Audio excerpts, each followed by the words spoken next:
واضح نظر آتی ہے۔ ایک مرتبہ عمر الخطاب رضی اللہ عنہ سیدنا صدیق اکبر عنہ کو ملنے کے لیے آئے۔ خلافت صدیقی کا زمانہ ہے۔ دیکھا کہ ایک جگہ لسٹ لکھی ہوئی ہے کہ فلاں فلاں معذور لوگ ہیں، بوڑھے لوگ ہیں، ان کو خدمت کی ضرورت ہے۔ یعنی صحابہ رضی اللہ عنہم کے زمانے میں جو ہینڈی کیپڈ ہوتے تھے یا سینئر سٹیزن ہوتے تھے، دوسرے مسلمان ان کی خدمت کرنا اپنے اوپر لازم سمجھتے تھے۔ آج تو اولاد ماں باپ کی خدمت ہی نہ کرتی، دور کی بات کیا کرنی۔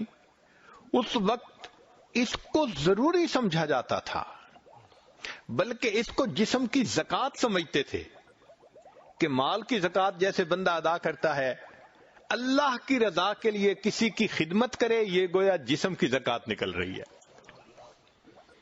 ہم نے کبھی کسی کی خدمت ذمہ لی؟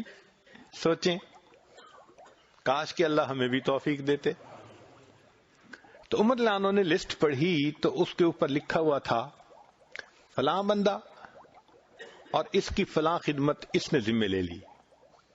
پڑھتے پڑھتے ایک جگہ ایک بڑھیا کا نام لکھا تھا کہ یہ بوڑھی عورت ہے، اکیلی ہے، اس کو خدمت کی ضرورت ہے، اور آگے جگہ خالی تھی۔ تو عمر رضی اللہ عنہ نے کہا کہ اچھا، اس کی خدمت میں اپنے ذمہ لے لیتا ہوں۔ انہوں نے اس کا ایڈریس نوٹ کر لیا، اور اگلی رات فجر کی نماز جب انہوں نے پڑھی اگلے دن، تو فجر کے بعد وہ چلے گئے۔ دروازہ کھٹکھٹایا، اماں میں آپ کی خدمت کے لیے حاضر ہوں۔ اچھا، خدمت کیا ہوتی تھی؟ گھر کے اندر جھاڑو دے دینا، برتن ہو تو ان کو دھو دینا، اور پانی باہر چشمے کنویں سے اس کے گھر تک پہنچا دینا۔ یہ چند کام، یہ خدمت کہلاتی تھی، چونکہ اس میں اس کو ہیلپ کی ضرورت ہوتی تھی، باقی کام تو انسان کر ہی لیتا ہے۔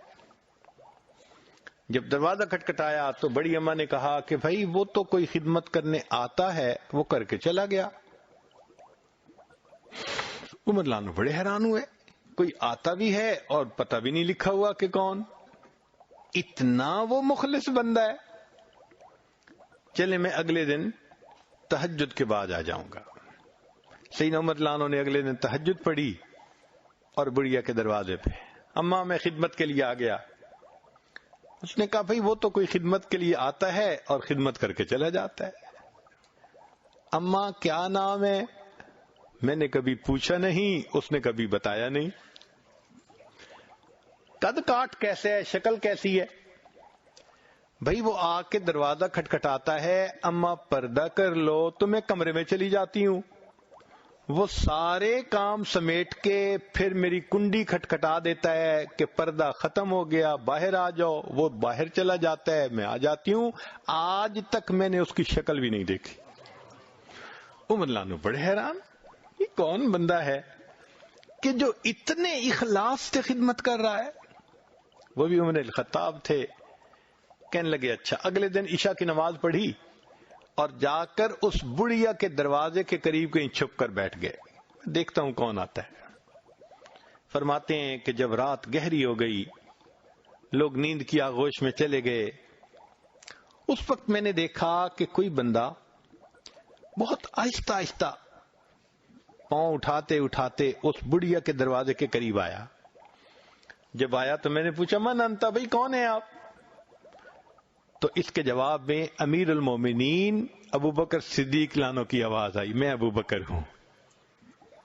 میں نے کہا امیر المومنین، آپ نے لسٹ میں نام نہیں لکھا تھا، یہاں تو میں خدمت کے لیے آتا تھا، مجھے کیا پتا کہ اس کی خدمت آپ کرتے ہیں۔